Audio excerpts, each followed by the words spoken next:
رہا، اسے بخشش نہیں ملی، اس کو معافی نہیں ملی، اس کے گناہ معاف نہیں ہوئے، سزا میں کمی نہیں ہوئی، سزا معاف نہیں ہوئی، جبکہ 500 سال میں نہ جانے کتنے نبی آئے، نہ جانے کتنے رسول آئے، نہ جانے کتنے معصوم آئے، کتنے اولیاء اللہ آئے۔ کچھ نام لینا چاہتا ہوں۔ جناب ابراہیم آ چکے ہیں، جناب اسماعیل آ چکے ہیں، جناب عیسیٰ آ چکے ہیں، جناب رسول خدا آ چکے ہیں، جناب مولا علی آ چکے ہیں، جناب سیدہ آ چکی ہیں، مولا حسن آ چکے ہیں، یہ سب آ چکے، لیکن فطرس ویسے ہی جزیرے میں پڑا رہا، بخشش نہیں ہوئی۔ فطرس کیا نہیں چاہتا تھا کہ ہمیں بخشا جائے، یا خدا نے یہ نہیں چاہا کہ اسے بخش دیا جائے، یا جس شان سے مبارکبادی جو ہے امام حسین کی ولادت پہ دی گئی، ایسی مبارکبادی بھی شاید کسی کو نہ ملی ہو۔ کیوں؟ بھائی فطرس کو پتا کیسے چلا؟ فطرس نے دیکھا جبریل آ رہے ہیں، ساتھ میں ملک بھی ہیں، تو فطرس نے سوال کیا جبریل کہاں جا رہے ہو؟ کہا نبی کیا نواسہ پیدا ہوا، مبارکبادی دینے جا رہے ہیں۔ اس کا مطلب یہ ہے کہ اس سے پہلے جو نبی پیدا ہوئے مبارکبادیاں تو دی گئی ہوں گی، لیکن اس شان سے مبارکبادی کے لیے نہ جبریل آئے ہوں گے، نہ فرشتے آئے ہوں گے، نہ ملک آئے ہوں گے، اس لیے کہ اگر آئے ہوتے تو فطرس پوچھتا کہاں جا رہے ہو۔ تو یہ انبیاء مرسلین، یہ اولیاء اللہ، یہ معصومین آئے، ان کی ولادت پہ وہ خاص اہتمام تو نظر نہیں آیا جو مولا حسین کی ولادت پہ آیا، اس لیے کہ اب سے پہلے نہ جبریل کے ساتھ اتنے ملک دکھائی دیے، نہ ملک آسمان سے زمین پہ آئے، آج یہ حسین کی ولادت پہ آ رہا ہے۔ اسی کو دیکھ کے فطرس نے کہا جبریل کہاں جا رہے ہو؟ تو جبریل نے کہا نبی کے یہاں نواسہ پیدا ہوا ہے، ہم لوگ مبارکبادی کے لیے جا رہے ہیں۔ کہا یہ آپ کے ساتھ ملک؟ کہا یہ سب مبارکبادی دینے کے لیے جا رہے ہیں۔ تو جیسی شان، جیسی عظمت، جیسی مبارکبادی مولا حسین کی ولادت پہ دی گئی ہے، ایسی کہیں اور نظر نہیں آتی۔ اب یہیں سے ہمیں یہ کہنے کا موقع ملتا ہے کہ کچھ لوگ کہتے ہیں مبارکبادی کیا چیز ہے؟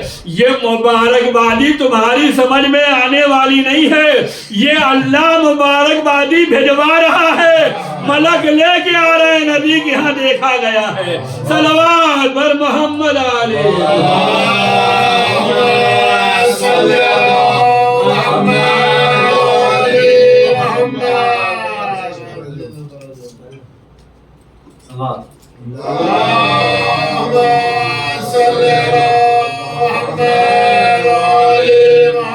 تو یہ اسپیشل مبارکبادی ہے، ایسا اہتمام کہیں نظر نہیں آیا۔ گھر والوں نے دی ہوگی، اللہ نے بھجوائی ہوگی، محلے والوں نے دی ہوگی، لیکن جس شان سے مولا حسین کی ولادت پہ مبارکبادی کہ فرشتوں کا نزول ہو رہا ہے، جبریل کاروان لے کر آ رہے ہیں، سب کو سب جو ہے مبارکبادی دینے کے لیے آ رہے ہیں۔ فطرس نے کہا کہاں؟ کہا آج نبی کے یہاں نواسہ پیدا ہوا۔ وہ فطرس جو جزیرے میں پڑا رہا، ابراہیم آ گئے توفیق نہیں ملی، اسماعیل آ گئے توفیق نہیں ملی، عیسیٰ آ گئے توفیق نہیں ملی، رسول آ گئے توفیق نہیں ملی، مولا علی آ گئے توفیق نہیں ملی۔ آج مولا حسین کی ولادت پہ فطرس کو یہ توفیق مل گئی کہ ہمیں درے حسین پہ لے چلو. یہ لطف خدا سمجھیے یا فطرس کی خواہش سمجھیے کہ جو 500 سال سے عذاب برداشت کر رہا تھا، مولا حسین کی ولادت پہ اسے مغفرت دلا کر اللہ یہ بتلانا چاہتا ہے جتنی تیز توبہ در حسین پہ ہوگی کہیں نظر نہیں آتی، کہیں نظر نہیں آتی. اور مولا آتے آتے یہ بتلانا چاہتے ہیں، خدا نے بارگاہ حسین میں فطرس کو بھیج کر یہ دنیا کو بتلانا چاہا ہے. دیکھو جس کو ہم نے بھیجا ہے، جو آج نبی کے ہاں آیا ہے، اس کی عظمت اتنی ہے، اس کی رسائی اتنی ہے، اس کی پہنچ اتنی ہے، اس کی عظمت اتنی ہے کہ اس کی رسائی وہاں بھی ہے اور یہاں بھی ہے. آسمان میں بھی اس کی عظمت و جلالت ہے اور زمین پر بھی اس کی عظمت و جلالت ہے. دنیا کی سمجھ میں حسین آئے یا نہ آئے، لیکن ہم لوگوں کو خوب سمجھ میں آتا ہے جب دنیا میں آیا تو آسمان والوں کو بخشوایا، جب دنیا سے جا رہا تھا تو خود کو بخشوا کے گیا. صلوات بر محمد علیہ محمد.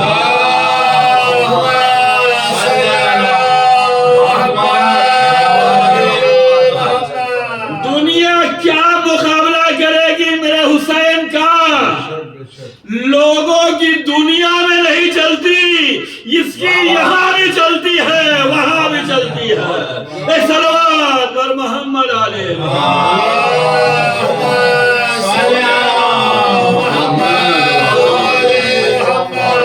دونوں جہاں پہ حکومت ہے، دونوں جہاں پہ رسائی ہے، دونوں جہاں کی قوت ہے. فطرس کو بالوں پر مل گئے، در حسین سے ملے، ہمیں بھی ملے. آج آپ سب کے دلوں میں یہ جو محبت ہے، اسی محبت نے آپ سب کو جشن امام میں شامل کیا ہے. خدا آپ کی ہر خدمتوں کو قبول کرے. جس نے اس جشن میں جس اعتبار سے حصہ لیا ہو، خدا کی بارگاہ میں نیت دیکھا جاتا ہے، جذبہ دیکھا جاتا ہے، خلوص دیکھا جاتا ہے، انکساری دیکھی جاتی ہے، محبت دیکھی جاتی ہے، ہمدردی دیکھی جاتی ہے. یہاں کم اور زیادہ نہیں دیکھا جاتا، یہاں جذبہ دیکھا جاتا ہے. یہ در حسین ہے، یہاں جذبہ دیکھا جاتا ہے. جس جذبے کے ساتھ، جس حوصلے کے ساتھ آپ نے یہ بزم سجائی ہے، یہ اہتمام کیا ہے، یہ دعوت دی ہے، یہ تبرک کا اہتمام کیا ہے، یہ خوشیوں کا اہتمام کیا ہے، یہ جو شعراء کو نذرانے دیے ہیں، یہ جو آپ نے امام کے نام پہ خوشی کا اظہار کیا ہے، یہ رائے گا جانے والی نہیں ہے، یہ رائے گا جانے والی نہیں ہے. اور یہ یاد رکھیے، جو ہم اپنے ہاتھوں سے کر کے جائیں گے، یہ ہمیں وہاں بہت ملنے والا ہے. یہ شعبان مہینہ ہی نیکیوں کا مہینہ ہے. اس مہینے کی نیکیاں دوسرے مہینے کی نیکیوں سے افضل ہیں. اس مہینے کا توبہ استغفار دوسرے مہینوں سے افضل ہے. اس مہینے میں صدقہ خیرات دوسرے مہینوں سے افضل ہے.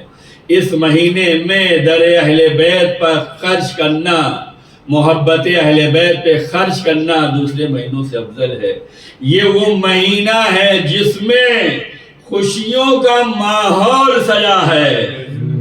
پہلی شعبان بی بی زینب کی ولادت ہے، 3 شعبان مولا حسین کی ولادت ہے، 4 شعبان مولا عباس کی ولادت ہے، اور اس کے بعد جو ہے اسی شعبان میں مولا علی اکبر ہیں، اسی شعبان میں اور بھی معصومین ہیں۔ یہ خوشیوں بھرا مہینہ ہے، اس میں خوش رہ کے ہم زمانے کو بتلائیں کہ ہمیں موقع کی تلاش رہتی ہے، کوئی موقع ملے تو ہم خوشی کا اظہار کریں، اور اللہ نے ہمیں یہ موقع دیا، ہم خوشی کا اظہار کر رہے ہیں۔ اور کیوں نہ خوش ہوں نام مولا حسین، اس لیے کہ مولا کے نام پر خوشی یہ محبت میں اضافہ کرتا ہے، یہ جذبے میں اضافہ کرتا ہے، یہ محبت ہے جو ہم دکھلا رہے ہیں، یہ محبت ہے جو ہم پڑھ رہے ہیں، یہ محبت ہے جو آپ سن رہے ہیں۔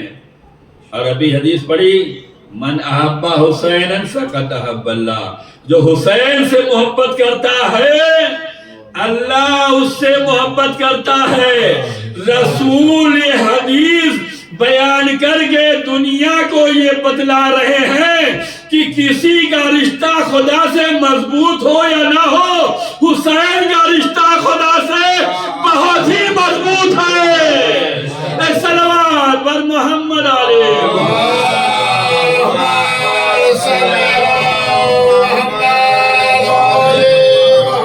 بہت مضبوط رشتہ ہے مولا حسین کا اللہ تعالیٰ سے۔ جو ان سے محبت کرے گا اس سے محبت ہوگی، جو ان سے دشمنی کرے گا اس سے دشمنی ہوگی۔ اور یہی وجہ ہے کہ اللہ نے پہلے ہی دن فطرس کو معافی دے کر یہ بتلا دیا کہ اس در کا ہمیشہ خیال رکھنا، در حسین کا ہمیشہ خیال رکھنا۔ گنہگار ہوگے، خطائیں ہوں گی، غلطیاں ہوں گی، پشیمانیاں ہوں گی، اللہ کی بارگاہ میں تمہیں ندامت ہوگی، تو اللہ نے جو ہے فطرس کو در حسین پہ بخشوا کے یہ بتلا دیا کہ دیکھو اگر حسین کے راستے سے آؤ گے تو جلدی شفا مل جائے گی، جلدی نجات مل جائے گی، جلدی توبہ مل جائے گی۔ خوش نصیبی ہے کہ در حسین سے وابستہ ہے، یہ سعادت مندی ہے کہ ہم جشن مولا حسین میں حاضر ہوئے۔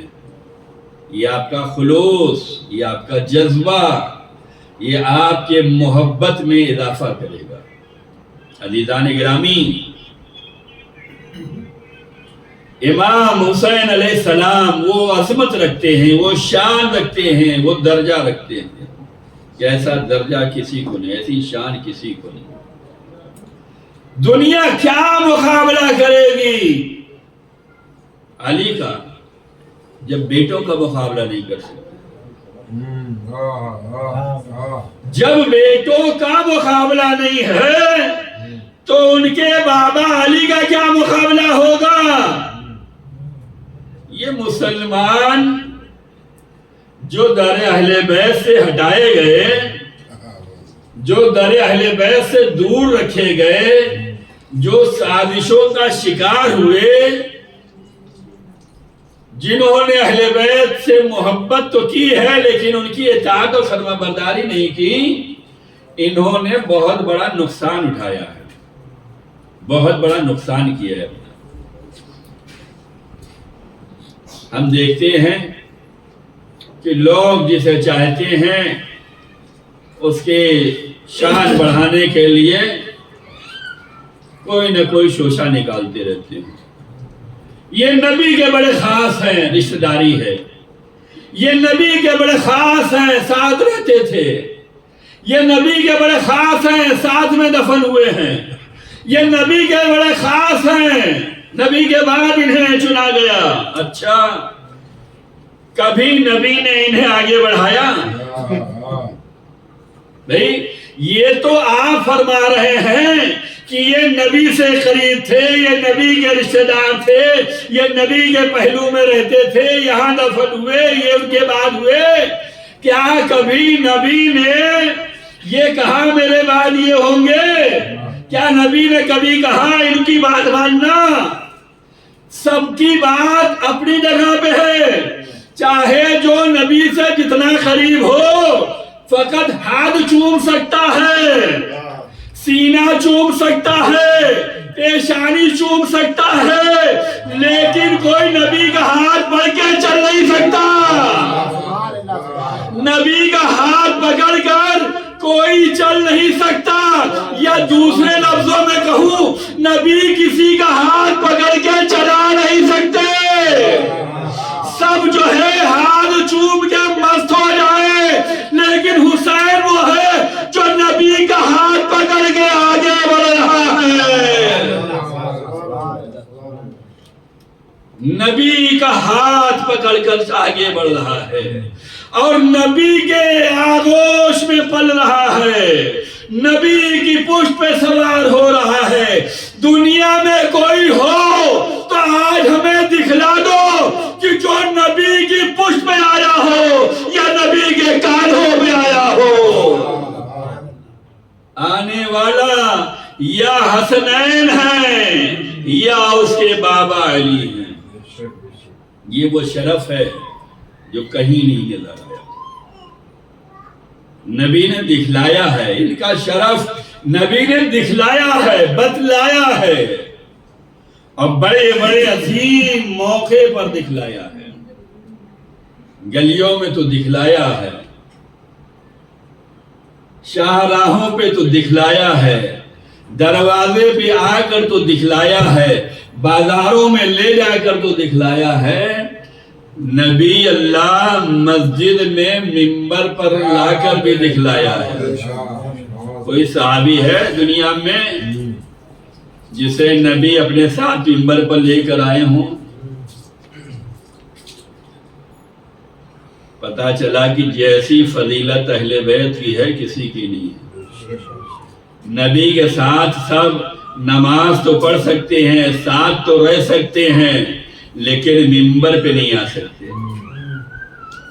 منبر پر جسے لے کر آئے وہ نواسے ہیں، وہ حسن حسین ہیں۔ مسجد نماز ہو رہی ہے، عظمت حسین نبی نے دکھلایا ہے، نماز ہو رہی ہے۔ نماز وہ عبادت الہی ہے کہ اس نماز کی معراج کو سجدہ کہتے ہیں۔ یہ سجدہ جس کے بارے میں حدیثوں میں آیا ہے کہ اگر سجدہ گزار کو یہ پتہ چل جائے کہ حالت سجدہ میں اللہ تعالیٰ اس پر کتنی رحمتوں اور برکتوں کی بارش کر رہا ہے تو سجدہ گزار کبھی سجدے سے سر نہ اٹھائے۔ اگر سجدہ گزار کو یہ احساس ہو جائے کہ حالت سجدہ میں اللہ ہم پر کتنی مہربانی کر رہا ہے، کتنی رحمت نازل کر رہا ہے، کتنی برکت نازل کر رہا ہے، اگر یہ سجدہ گزار کو احساس ہو جائے تو سجدہ گزار سجدے سے سر نہیں اٹھائے گا۔ سجدہ معراج نماز ہے، نماز ہو رہی ہے، رسول اللہ سجدے میں، نبی کا نواسا مسجد میں داخل ہوا، صفوں کو چیرتا ہوا آگے آ گیا اور نانا کی پشت پر جا کر بیٹھ گیا۔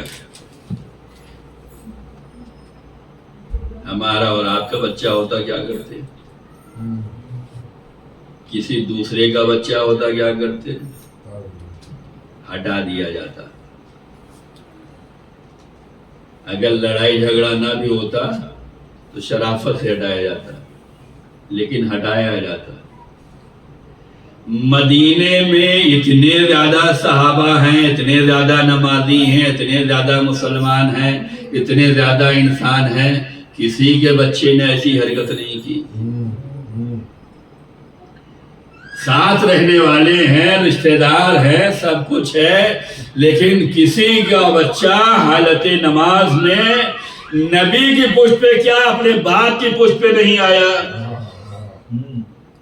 بھائی نبی تو نبی ہیں، کوئی بچہ اپنے باپ کی پشت پہ بھی حالت سجدہ میں نہیں آیا۔ کبھی مسلمانوں سے سوال کرو کہ اگر تمہارا بچہ آ جاتا تو کیا ہوتا، تو فوراً جواب یہ آئے گا ہٹا دیا جائے گا۔ تو یہیں سے عظمت حسین سمجھ لو کہ رسول اللہ بتلانا چاہتے ہیں، اور مسجد میں جو اللہ کا گھر ہوتا ہے اس گھر میں دکھلانا چاہ رہے ہیں کہ تم لوگ حسین کو آج ہی پہچان لو کہ یہ جہاں بیٹھ جائے کسی کی مجال نہیں ہے کہ ہٹا لے۔ جب بیٹے کو نہیں ہٹایا جا سکتا تو اس کے باپ کو کیا ہٹاؤ گے؟ ایک صلوات بر محمد علیہ۔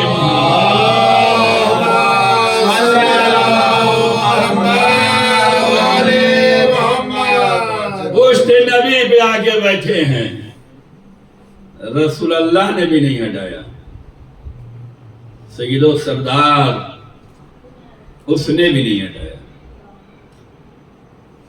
نماز کا ذکر بڑھا دیا گیا۔ علماء فرماتے ہیں کہ یاد حسین میں نماز کم نہ ہو بلکہ یاد حسین میں نماز زیادہ ہو۔ حسین کی عظمت رسول اللہ نے مسجد میں دکھلائی ہے کہ جب پشت پہ نہیں تھے تو ذکر سجدہ 3 بار تھا، لیکن جب پشت پر نواسا آ گیا تو ذکر سجدہ 70 بار ہو گیا۔ یہیں سے علماء فرماتے ہیں کہ محبت حسین اگر ہو تو نماز سے غفلت نہ ہو بلکہ اضافہ ہو جائے۔ جتنی محبت بڑھتی جائے گی اتنی عظمت نماز بڑھتی جائے گی۔ صلوات بر محمد علیہ۔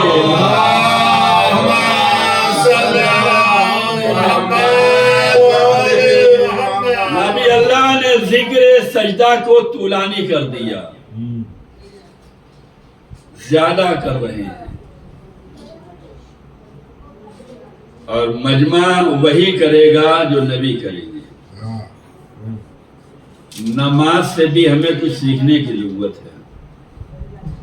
یہ جو نماز 5 وقتہ ہے جو روزانہ پڑھی جاتی ہے اور جماعت سے زیادہ ثواب ہے، یہ نماز ہمیں یہ بھی پیغام دیتی ہے کہ نماز تمہیں روزانہ بیدار کرنے کے لیے ہے کہ اگر تم امام کے پیچھے نماز پڑھ رہے ہو تو امام کے پیچھے ہی رہنا ہے، چاہے وہ قیام ہو، چاہے رکوع ہو، چاہے سجدہ ہو، چاہے قنوت ہو، اور چاہے تشہد ہو، چاہے سلام ہو۔ امام سے آگے نہیں بڑھ سکتے۔ اگر امام سے آگے بڑھ گئے تو تمہاری نماز خطرے میں پڑ جائے گی۔ اب وہ اپنا ایمان ٹٹولے جو علی سے آگے بڑھنا چاہتے ہیں، ایک صلوات پڑھ دے محمد علیہ۔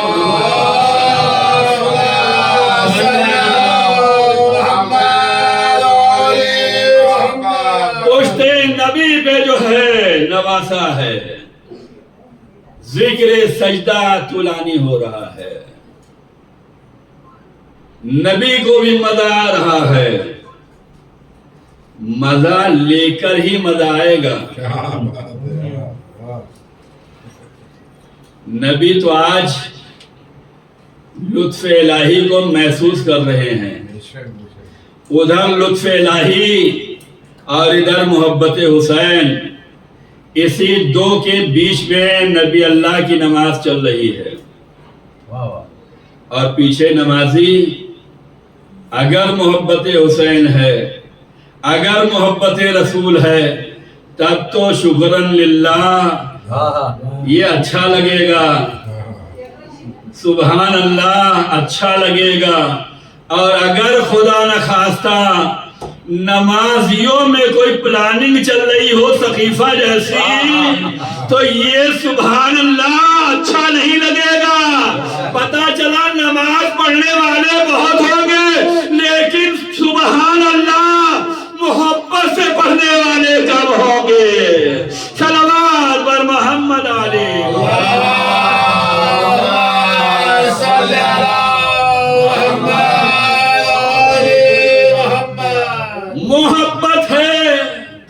آج یہ نماز میں مزہ آ رہا ہوگا. اور اگر رسول اور آل رسول سے محبت نہیں ہے تو نماز گھٹن محسوس ہو رہی ہوگی آج ان لوگوں کے لیے جو نبی کے پیچھے نماز پڑھ رہے ہیں. آج گھٹن محسوس ہو رہی ہوگی. یہ کیا ہو گیا؟ یہ کیا کر رہے ہیں؟ یہ کیسی فضیلت دکھلا رہے ہیں؟ یہ نواسے کی محبت میں کہاں تک جا رہے ہیں؟ یہ اگر رسول اور آل رسول سے محبت ہے تو آج نمازیوں کو نماز میں مزہ مل رہا ہوگا، ورنہ خدا نماز میں بھی صدا دے رہا ہے. ایک صلوات بر محمد علیہ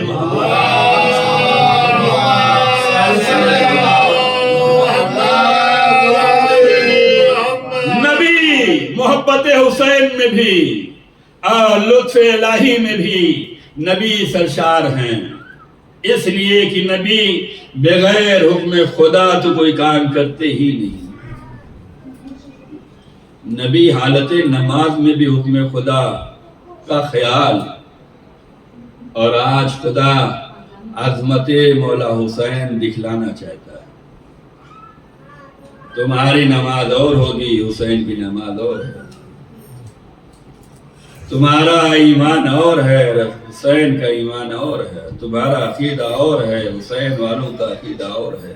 تمہارا عمل اور ہے، حسین والوں کا عمل اور ہے. آج اللہ جو ہے دکھلانا چاہ رہا ہے، اے میرے پروردگار، تیرا رسول تیری اجازت کے بغیر، تیرے حکم کے بغیر کچھ نہیں کرتا. پہلے ہی منزل پہ جیسے ہی پشت نبی پہ حالت سجدہ میں حسین آ کے بیٹھ گئے تھے، فوراً وہی بھیج دینا تھا، فوراً وہی بھیج دینا تھا. جبریل جاؤ نبی کو پیغام پہنچاؤ کہ حسین کو ہٹا لے. یا حسین جبریل ہٹا لیتے مولا حسین کو، ایک بار، دو بار، تین بار، لیکن نہیں. آج خدا بھی عظمت حسین دکھلانا چاہ رہا ہے. نبی کو پڑھ لینے دو، ان کو ذکر کر لینے دو. اور اس کے بعد ہوا کیا؟ پورے انتظار کی کڑیاں لگی ہوئی ہیں. نمازی انتظار میں ہیں کہ نبی سجدے سے سر اٹھائے تو ہم سر اٹھائیں. نبی انتظار میں ہیں کہ جبریل حکم لائے تو ہم سجدے سے سر اٹھائیں. جبریل انتظار میں ہیں کہ اللہ وحی کرے تو ہم جو ہے لے کے چلیں. وہی انتظار میں ہے کہ مشیت الہی پتہ چلے. مشیت انتظار میں ہے کہ حسین کی مرضی پتہ چلے. ایک حسین کے پیچھے خدا کی مرضی بھی ہے، مشیت بھی ہے، وحی بھی ہے. سید و سردار بھی انتظار میں ہے، نبی بھی انتظار میں ہے، نمازی بھی انتظار میں ہے. اب کہنے دو حسین اتنا عظیم ہے کہ سب اس کا انتظار کر رہے ہیں. حسین اتنا عظیم ہے کہ سب اس کا انتظار کر رہے ہیں. اللہ نے چاہا کہ ایک مرتبہ مدینے والوں نے حسین کو انتظار میں زندگی گزاری. آنے والی نسلوں میں حسین کے بیٹے کو پیدا کروں گا، اسے غیبت کے پردے میں رکھوں گا، لوگوں سے کہوں گا انتظار کرتے جاؤ، اور کہوں گا انتظار فرض جو ہے وہ عبادت الہی ہے. ایک صلوات بر محمد علیہ.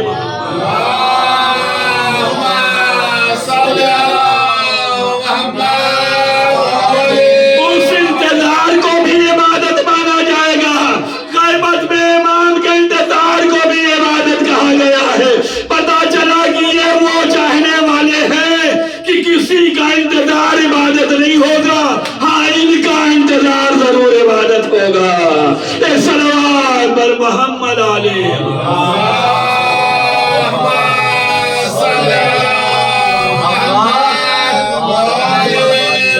لبیک یا حسین، لبیک یا حسین، لبیک یا زینب، لبیک یا زینب. مهدي لبيك يا مهدي محمد وآل محمد صلى اللهم صل على محمد وآل محمد عزیزان گرامی، وہ عظمت حسین ہے۔ اللہ دکھلا رہا ہے، رسول دکھلا رہے ہیں، مسجد دکھلا رہی ہے، نماز دکھلا رہی ہے، مدینہ کو دکھلایا گیا، اور اسی فضیلت کے اظہار کے لیے یہ جشن منعقد کیا گیا ہے۔ یہ جشن آج کا یہی امام حسین کے فضائل پڑھنے کے لیے ہے، امام حسین کی عظمت بیان کرنے کے لیے ہے، امام حسین کی سیرت بیان کرنے کے لیے، امام حسین کی تعلیمات بیان کرنے کے لیے ہے، ان کے عظمت کو بیان کرنے کے لیے ہے۔ ہم امام حسین کے چاہنے والے ہیں، ہماری ذمہ داری بہت ہے۔ جیسے حسین نے اتنی بڑی خدمت انجام دی کہ کوئی نہ کر سکا، ایسے حسین والوں کی ذمہ داری بھی بہت بڑی ہے، ایسی ذمہ داری کوئی اور نہیں نبھا پائے گا۔ امام جب مدینے سے نکل رہے تھے تو فرما کے جا رہے تھے کہ مجھ جیسا یزید جیسے کی بیعت نہیں کرے گا، مجھ جیسا یزید جیسے کی بیعت نہیں کرے گا۔ امام بتلا رہے ہیں کہ دیکھ لو، پوری دنیا یزید کے سامنے جھک چکی ہے، حکومت جھک گئی، لوگ جھک گئے، مسلمان جھک گئے، صحابی جھک گئے، قاری جھک گئے، حافظ جھک گئے، نمازی جھک گئے، لیکن اگر نہیں جھکا تو حسین، اور حسین فرما رہے ہیں مجھ جیسا یزید جیسے کی بیعت نہیں کرے گا۔ اور امام فرما رہے ہیں کہ میں جو نکل رہا ہوں میرا کام امر بالمعروف اور نہی عن المنکر ہے۔ یہ ذمہ داری ہر عزادار کو، ہر محب حسین کو ادا کرنی ہے۔ جیسے آپ کے رتبے بڑے ہیں ویسے آپ کی خدمت بھی بڑی ہے، جیسے آپ کی عظمت بڑی ہے ویسے آپ کا کام بھی بڑا ہے۔ امام فرما رہے ہیں میں نکل رہا ہوں امر بالمعروف نہی عن المنکر کرنے کے لیے، میرا چاہنے والا یہی کام کرے گا، اور امر بالمعروف نہی عن المنکر وہ کام ہے جو نبی کرتے رہے، علی کرتے رہے، مولا حسن کرتے رہے، مولا حسین کرتے ہوئے جا رہے ہیں، اور مولا فرما رہے ہیں مجھ جیسا یزید جیسے کی بیعت نہیں کرے گا۔ امام بتلا رہے ہیں کہ اگر میں امر بالمعروف نہی عن المنکر کر رہا ہوں تو میرا چاہنے والا بھی یہی کرے گا، اور اگر نہیں کرے گا تو اس کی سزا بس یہیں پہ تمام کروں گا میں۔ امر بالمعروف نہی عن المنکر کرتے رہنا۔ کیا امر بالمعروف یعنی اچھائیوں کی جانب آگے بڑھو، لوگوں کو دعوت دو، لوگوں کو تعلیم دو، لوگوں کو حوصلہ دلاؤ، لوگوں کو آگے بڑھاؤ، مل جل کر کام کرو۔ نہی عن المنکر برائیوں سے لوگوں کو روکو، برائیوں کا خاتمہ کرو، برائیوں کا مقابلہ کرو، مل جل کر برائیوں کے مقابلے میں کھڑے ہو جاؤ۔ یہ ہے امر بالمعروف و نہی عن المنکر۔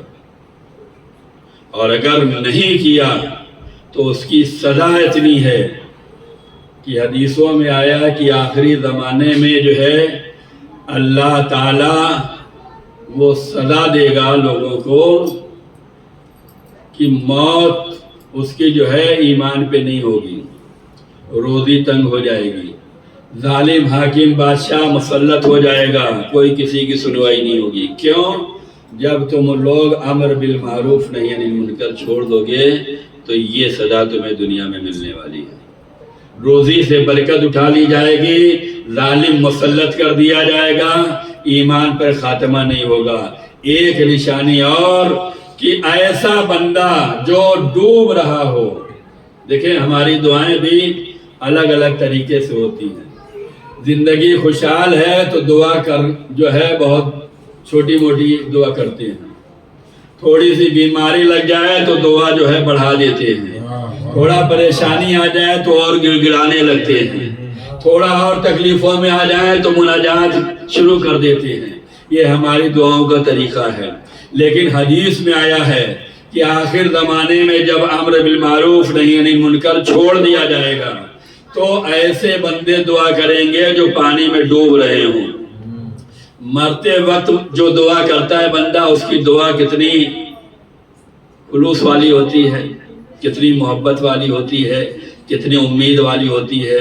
بیماریوں میں جو لوگ مبتلا ہیں ان کی دعا دیکھیں کہ ساری آس خدا سے لگائے رہتے ہیں. تسبیح پہ تسبیح چل رہی ہے، دعا پہ دعا چل رہی ہے، سورے پہ سورے چل رہا ہے. امام فرماتے ہیں وہ بندہ جو پانی میں ڈوب رہا ہو، اور یہ مثال ہے نا کہ ڈوبنے والے کو تنکے کا سہارا ہوتا ہے. ڈوب رہا ہے بندہ، حدیث میں آیا ہے کہ یہ ڈوبنے والا اگر اس وقت